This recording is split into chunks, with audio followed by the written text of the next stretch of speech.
sama-sama tayong magiging kakakli.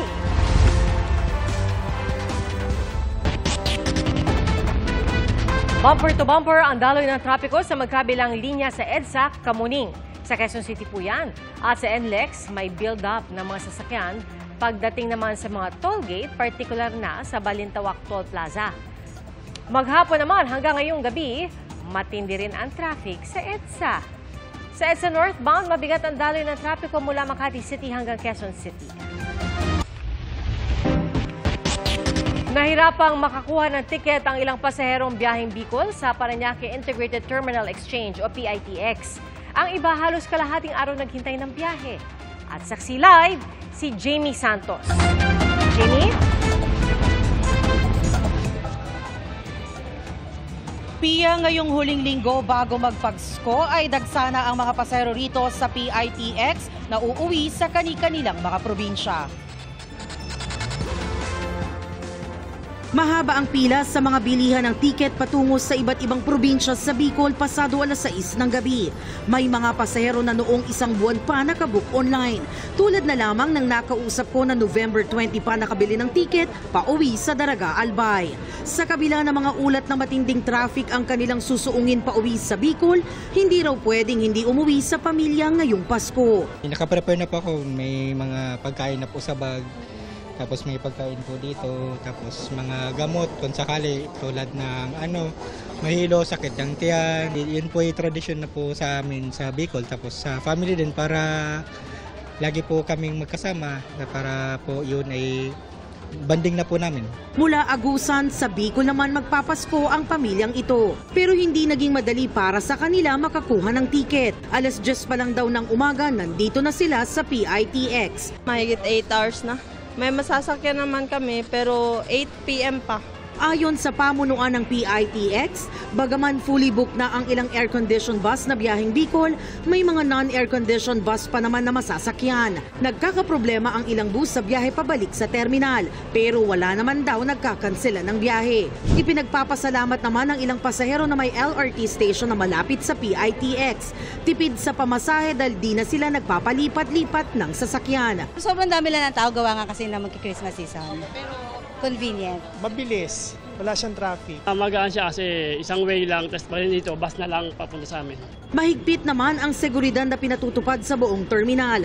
Bukod sa security ng PITX, may mga nakadeploy na pulis. Paalala ng mga otoridad, maging alerto. Isang babaeng pasahero ang dumulog sa mga pulis dahil pagdating niya sa entrada para sa security check, natuklasan niyang bukas na ang kanyang bag at wala na ang kanyang wallet. Pia, hanggang bukas inaasahan ng pamunuan ng PITX ang dagsa ng mga pasahero rito. Inaasahang aabot ng 200,000 ang mga pasahero ngayong araw. As of 9 PM, umabot na sa 189,592 ang foot traffic ng mga pasahero.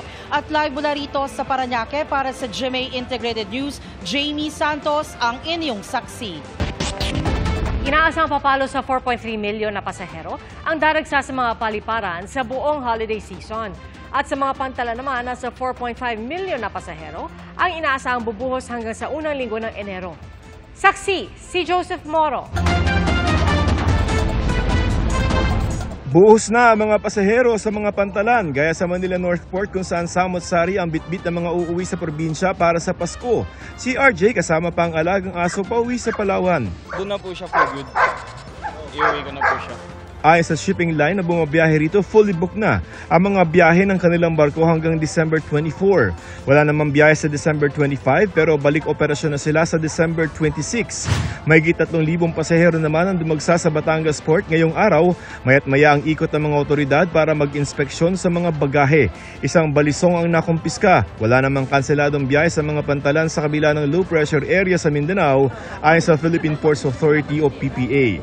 Tuloy-tuloy pa rin mga biyahe natin sa pantalan. Of course, the suspension is made by announcements by the Philippine Coast Guard. Ayon sa PPA, nasa 4.5 milyon na mga pasahero ang inaasahan sa mga pantalan hanggang January 5. Muli naman naging saksi ang paliparan sa pagsasama ulit ng mga pamilya. Si Jonathan na galing Taiwan nagtago muna sa 4 na taong gulang na anak niya na naghihintay sa kanya. 2 beses pa lamang daw niya nakakasama ang anak mula nang ipanganak ito. Bali, nasa Taiwan na rin ako nung pinanganak siya. Nakita mo naman siya? Oo, 1 month, tapos ngayon ulit. Anong pakiramdam? Masaya. Kung may dumarating, may umaalis din. Si Mang Boy out of the country magpapasko dahil ililibre raw siya ng anak niyang nasa Macau. Bakasyon sa Macau. Doon ka muna. Sarap naman. Inaasahang papalo sa 4.3 milyon na mga pasahero ang dadagsa sa mga paliparan sa buong holiday season. Sa ngayon, nasa 150,000 ang average na bilang ng mga pasahero araw-araw sa mga airport. Ayon sa MIA, inaasahan nila yung peak o yung pinakamarami ng mga pasahero sa airport sa December 22 ngayong Christmas holiday. Kung may biyahe kayo ngayong Christmas holiday, ang payo ng MIA yung 2 oras bago yung flight nyo. Pag domestic flight, dagdagan nyo na yan ng 1, gawin nyo ng 3. Para naman sa mga international flight, dati 3 lamang before yung flight nyo ang kailangan nyo. Ngayon, 4 na oras na. Siniguro naman ng MIA na naayos na ang baggage system at mga aircon para maiwasan ang mga aberya ngayong peak season. We have not received any reports of breakdowns, no? Okay. Or any issues surrounding the baggage handling systems in all terminals. Para sa GMA Integrated News, ako si Joseph Morong, ang inyong saksi. Ramdam na po ang pagbigat ng trapiko sa ilang kalsada sa bansa, gaya po sa NLEX, na problema rin ng mga motorista. Ang insidente ng pamamato. Saksi, si Ian Cruz. Paglabas pa lang ng Balintawak Toll Plaza sa North Luzon Expressway, gapang na ang traffic bandang alas 4:30 ng hapon. Kada araw, nasa 334,000 ang mga sakyang dumaraan sa NLEX at ngayong palapitang Pasko, inaasahang akyat yan sa 370,000 kada araw. Ang ibang paprobinsya, ngayon pa lang, bumiyahi na lalo 10% ang inaasahang dagdag sa volume ng mga sasakyan sa NLEX connector pati na sa SCTEX. Iwasan namin sir yung traffic kasi ngayon nga medyo traffic na eh. Lalo na siguro kung medyo sa malapit na. Ang suwestyon ng NLEX, bumiyahe sa non-peak hours o alamin ang sitwasyon ng trapiko sa kanilang social media platforms. Binigay po natin itong mga time frame po ng mga peak period pero ina-advise din po natin sila na yun nga po kung mas mag-monitor po sila yung current situation po ng traffic ng NLEX at ito sa Connector Road. Pero hindi lang traffic ang kalaban ng ilang motorista, kundi pati mga nambabato sa sasakyan.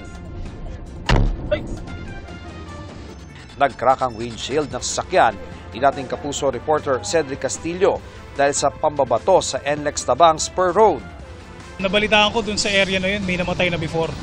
Same insidente, binato yung windshield. So, message ko dun sa gumawa, imagine mo lang kung malala yung resulta ng ginawa mo, paano na lang yung pamilya? Diba? Habang buhay mo ng cargo yan. Ito yung Malis Overpass dito sa Giginto, Bulacan. Daanan nito ng mga pedestrian, ng mga motorsiklo, pati na ng tricycle. Napansin naman natin, may harang yung magkabilang gilid ng overpass. Pero yung pinakaibabaw nito, walang harang. Kaya naman pwede talaga magit siya ng bato o anumang bagay na siya namang nalalaglag dito sa mga motorista sa NLEX na kung minsan ay nakakapang biktima. Nakikipag-ugnayan na sa PNP at LGU ang pamunuan ng NLEX. Maaari silang huminto sa medyo mas maliwanag po na parte at yun po, kailangan lang po alam nila yung hotline po namin para tumawag po kagad. Para mapuntahan po kagad sila ng aming mga personnel, ma-assist at maibigay ko ano po yung mga pangangailangan nila. Sa mga daraan naman ng Skyway, SLEX, NAIA Expressway, Star Tollway at T-Plex, libre ang toll mula 10 p.m. ng bisperas ng Pasko hanggang 6 a.m. kinabukasan. Gayon din sa parehong oras ng December 31 hanggang 6 a.m. ng January 1. Sa mga bumibiyahe naman sa Bicol Region, malaking perwisyo pa rin ang matinding traffic sa Andaya Highway. Sira ang ilang bahagi ng kalsada dahil sa mga nagdaang bagyo at shear line. Walang galawan ang mga sasakyan sa bayan ng Lupi. May lugar kung saan isang lane lang ang bukas dahil sa nasirang kalsada. Galing po kaming Ormoc. Kahapon po kami umalis doon alas 5 ng maga. Apo, sir! Dumating kami sa Lupi, alas 6 kanina. Apo. 3 hours and a half kami bago makatawid. Ang DPWH, 24 oras na raw ang pagkukumpuni sa nasirang kalsada. Sisikapin daw nilang mabuksan ang kalsada bago sumapit ang Pasko. Kanina umaga, may naaksidente pang 10-wheeler sa Lupi. Yan ay matapos iwasan ng driver ang nakatambak na mga bato sa kalsada. Ayon sa LTO, tapos na ang clearing operation at naibalik na raw ang normal na daloy ng trapiko sa pinangyarihan ng aksidente. Para sa GMA Integrated News, ako si Ian Cruz, ang inyong saksi. Kung kailan magpapasko, big-time oil price hike ang inaasahang sasalubong sa mga motorista sa susunod na linggo. Hanggang 70 centavos kada litro sa gasolina, hanggang 1 peso and 40 centavos sa diesel, at hanggang piso sa kerosene. At dagdag pa sa kalbaryo ng mga motorista, ang grabing traffic ngayong holiday. Saksi live, si Von Aquino. Von? Ramdam na nga ang Christmas rush sa Metro Manila dahil ngayong gabi sumikip ang daloy ng trapiko sa ilang bahagi ng EDSA na katapat lamang ng mga malalaking mall sa Mandaluyong at Quezon City. Pasado alas 6 ng gabi, mabagal na ang daloy ng trapiko sa EDSA northbound lane sa tapat ng dalawang malaking mall sa Quezon City. Ang hirap po kasi 1 hour na po ako nagbubook tapos wala pa din. Ngayon, parating na po siya. Alas 7 naman ng gabi, masikip ang daloy ng trapiko sa EDSA Cubao southbound lane. May ilang provincial bus din na lumalabas mula sa kanilang istasyon. Mabagal din ang trapiko sa tapat ng mall sa EDSA Mandaluyong dahil sa mga nag-uuwian at mga sasakyang palabas mula sa mall. Paglagpas nito, banayad na ang trapiko pero muling bumagal pagdating ng EDSA Santolan. Kahit ang mga motorcycle taxi na nakakasingit sa gitna ng traffic, hirap din daw sa pag-pick up ng mga pasahero. Mahihirapan ka ma'am na siyempre traffic. Tapos maliit pa yung fare. Pagdating doon sa pick-up point, kakancel din ng pasahero kasi matagal kami dumating kasi traffic. Mabigat din ang traffic sa iba pang kalsada sa Metro Manila, kaya patuloy ang clearing operations. Sa C5 Road sa Taguig City, pumalag ang ilang sinitang vendor. Pero wala pa rin nagawa ang ilang vendor nang kunin ng clearing team ang kanilang mesa. Pamasko nyo to, sir! Ito pa pamasko nyo! Paano yung lamisa ko? Wala kami dalawang matanda, wala kang pakain sa amin. Kaya ganito lang pipilit kami sa bawal. Hindi naman kami ang ka-istorbo eh. Bakit gano'n? Tumulong kayo. Hindi nyo manadala sa langit sa trabaho nyo. Kayo! Pero paliwanag ng MMDA, bawal magtinda sa laybay sa ilalim ng tulay dahil para ito sa emergency at silungan ng mga rider kapag umuulan. We're not anti-poor. It's just that we have to implement kung ano ang tama. Pia, dito naman sa North EDSA, makikita natin na mabagal pa rin yung andar ng mga sasakyan. Nagsabay kasi yung makapal na volume ng mga sasakyan, pati na yung mga sasakyan na palabas dito sa tapat ng isang mall. At live mula rito sa Quezon City para sa GMA Integrated News, ako si Von Aquino, ang inyong saksi.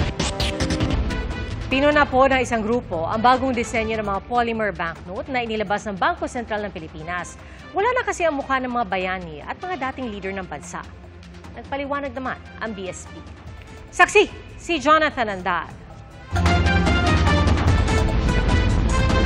Hindi na mga bayani at leader, kundi mga hayop na ang imaheng makikita sa mga bagong perang ilalabas ng Bangko Sentral ng Pilipinas. Sa bagong 500 pesos, wala na ang mag-asawang dating Pangulong Cory at dating Senador Ninoy Aquino at pinalitan na ng Visayan Spotted Deer. Sa 100 piso, hindi na si dating Pangulong Manuel Rojas ang tampok, kundi ang Palawan Peacock Pheasant na. At sa bagong 50 pesos, pinalitan na si dating Pangulong Sergio Osmeña ng Visayan Leopard Cat. Nauna nang inilabas noong 2022 ang 1,000 pisong polymer banknote kung saan wala na ang mga World War II heroes na sina Jose Palianes Escoda, Jose Abad Santos at Vicente Lim at pinalitan ng Philippine Eagle. Pero pumalag ang grupong Atom o August 21 Movement na itinatag matapos ang pagpatay kay Ninoy Aquino noong August 21, 1983. Mas masahol pa raw ito sa bagong lipunan bills na inilabas noong martial law pero may mukha pa rin ang ating mga bayani at leader. Sa loob daw ng higit 2 dekada, sinusubukan daw ng pamilya ng diktador na baguhin ang kasaysayan at burahin sa ating alaala ang mga bayaning lumaban ng matapang para sa ating kalayaan. Tanong ng grupo, nais daw ba natin ang isang bansang walang mga bayani at mas maigi bang sila'y kalimutan na lang? Sinusubukan pa ng GMA Integrated News na makuha ang panig ng Malacanang at ng pamilya Marcos ukol dito. Pero sabi ng Bangko Sentral, sa ngayon, hindi naman aalisin at hindi ihihinto ang paggawa ng mga perang papel na may mukha ng mga bayani at leader. It will full circulate, so our paper banknotes featuring our Philippine heroes will still be there. Ang aming sasalaga ay parehas na importante sa ating kultura at sa ating history, and so both are being honored and celebrated to our banknotes. Sabi ng Bangko Sentral ng Pilipinas, itong mga bagong pera na gawa sa polymer ay pwedeng matupi, pwedeng malukot, pwedeng mabasa, pero huwag po ninyong paplansyahin. Aminado ang BSP, kumpara sa perang papel, mas mahal ang gastos sa polymer banknotes na sa Australia pa natin ipinaimprenta. Pero mas matipid naman daw ito kalaunan dahil mas matagal magagamit. Para sa GMA Integrated News, Jonathan Nandal ang inyong saksi. Mga kapuso, maging handa sa lagay ng panahon, lalo't uulanin ang ilang lugar ngayong Kapaskuhan. Base sa datos ng Metro Weather para bukas, matitinding ulan pa rin ang bubuhos sa Mimaropa, Calabar Zone, Bicol Region, pati na sa halos buong Visayas at Mindanao, lalo na sa hapon. May mga kalat-kalat na ulan din sa ilang bahagi ng Northern at Central Luzon. At sa Metro Manila naman, mataas ang tsansa ng ulan bukas sa ilang lungsod. Base naman sa outlook ng Pag-asa, posibleng ulanin sa Linggo at Lunes ang Southern Luzon, Metro Manila, pati ng ilang bahagi ng Visayas at Mindanao. May hinang ulan naman sa natitirang bahagi ng Luzon. At bisperas ng Pasko, mataas pa rin ang tsansa ng ulan sa Southern Luzon at Eastern Visayas. Pagsapit naman na mismo araw ng Pasko, may ulan pa rin sa Bicol Region, Mimaropa, Zamboanga Peninsula at Visayas. At pwede pang magkaroon ng pagbabago, kaya mga kapuso, tumutok po sa mga weather update. Ayon sa Pag-asa, shear line, amihan at easterlies ang umiiral sa bansa. Gayon din ang low pressure area na huling namataan sa coastal waters ng Vincenzo Sagun, Zamboanga del Sur. Ayon po sa Pag-asa, bumababa na ang tsansa nitong maging bagyo pero posible pa rin itong magdulot ng mga pagbaha o landslide.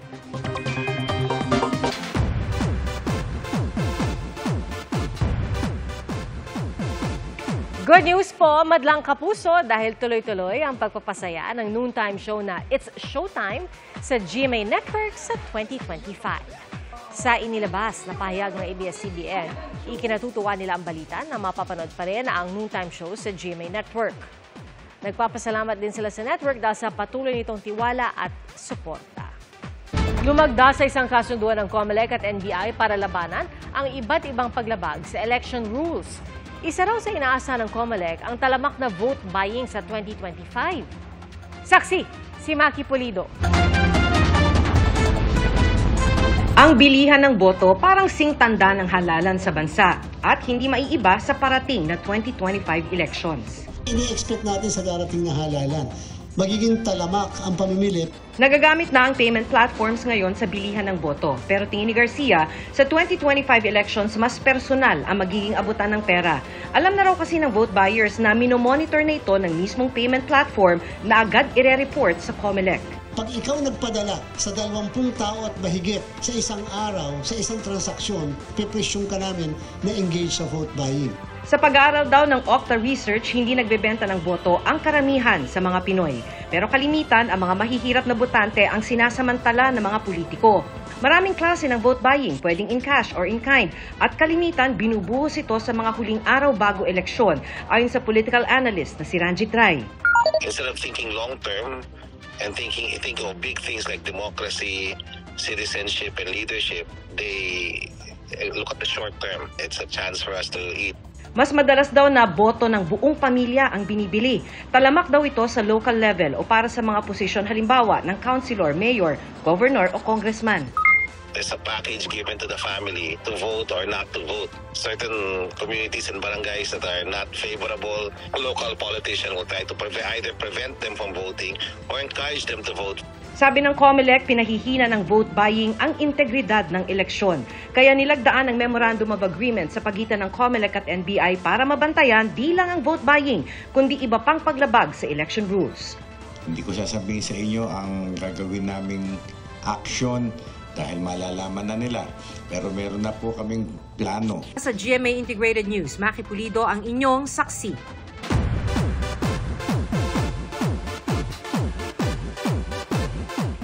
Barkada gula na sa Enero sa pagsisimula ng mga batang Riles. Dito kami pinalaki, dito kami lalaban. Present sa media conference ang cast na sina Miguel Tan Felix, Cocoy De Santos, Bruce Roland, Rahil Birria at Antonio Vinzon. At full support din ng GMA Network Entertainment Group sa panguna ni Senior Vice President Lilibeth Rasanable at iba pang executives. Ibinahagi ng mga bida ng serye ang mga dapat abangan sa programa. May kanya-kanya kaming kakayanan. Ako, masishare ko lang ano ako dito tech savvy. Muay Thai and yun po, boxing. Sample? Huh? Parkour skills ni Kidlat. Yun yung edge niya sa mga kalaban niya. Pera eh. Pera yung specialty ni Matos dito eh. Pera, pero kung di pera, wrestling.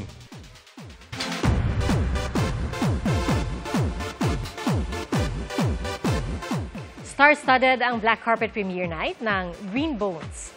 Present ang mga bida nitong sina Dennis Trillo at Ruru Madrid. At syempre, naroon din ang iba pang cast. Pati na si MMFF 2023 Best Director, Zig Dulay, na director din ng Green Bones. At si National Artist for Film and Broadcast Arts, Ricky Lee, na isa sa mga sumulat ng screenplay.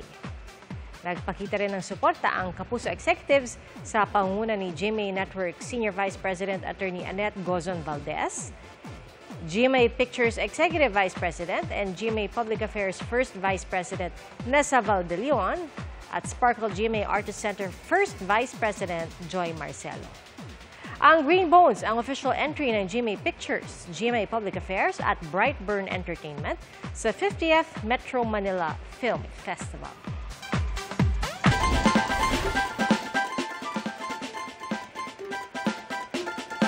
Ilang araw bagong Noche Buena, samut-saring pagkaing Pinoy na ang naunang bumida, gaya ng uber sarap na ube. Ating saksihan. Timeless ang tamis ng ube o ubi na pangunahing sangkap ng mga panghimagas gaya ng ube halaya at ube jam. Marami nito sa tinaguriang ube capital of the Philippines, ang Bohol. Naroon din ang iba pang klase ng ube tulad ng kinampay, tamisan, baligonhon, apali, iniling, at kabuso. Tampok ang mga yan sa Ube Festival 2024. Dahil U-Berry Sweet at U-Berry Yummy, halos 10,000 kilo ng ube ang naibenta. Empanada naman ang bida sa Agaw Pansina Dance Parade sa Batac City sa Ilocos Norte. Tampok kasi ang masarap na merienda sa makukulay na kasuotan ng mga kalahok na ang iba may disenyo pang palayo. Nariyan din ang iba pang sangkap ng empanada tulad ng longganisa, itlog at papaya. Masaya naman ang LGU na patok ang pinagmamalaki nilang empanada sa mga turista. With a twist naman ang mga ibinidang puto Kalasyaw sa 2024 Puto Festival sa Kalasyaw, Pangasinan. Merong puto chicken poppers, puto chicken salad, puto and coconut cream ganache, Japanese cuisine-inspired na puton katsu, putonada na inspired sa vegan empanada at marami pang iba. Sabi namin, maganda kapag mga LGU naman para mailabas nila yung kanilang talento no, sa kung paano i-serve talaga, best ways to serve puto talaga. Layo ng pagdiriwang na mas mapakilala ang kanilang puto. Para sa GMA Integrated News, ako si Bernadette Reyes, ang inyong saksi. Mga kapuso, 5 araw na lang. Pasko na at damang-dama na po ang diwa ng Pasko sa taunang Paskuhan sa University of Santo Tomas. Mahigit 40,000 na Tomasino ang dumalo rito ngayong taon. At nagkaroon ng iba't ibang performance. May carnival games din at libreng pagkain para sa mga estudyante. At kinagigiliwan naman sa Batangas ang Dancing Fountain sa bayan ng San Jose. Sinabayan pa ito ng animated laser lights show at ng iba't ibang Christmas songs. Mapapanood pa ito hanggang December 24. Sa Bonggao, Tawi-Tawi naman, may pakulo ang mga pulis na festive na, sustainable pa. Ang simpleng bote ng mineral water, ginawang DIY Christmas lights.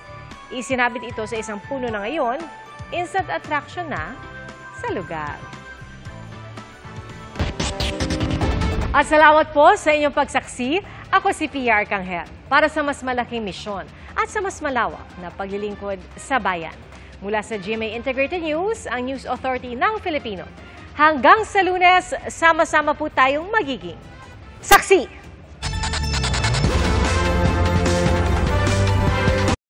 Mga kapuso, maging una sa saksi.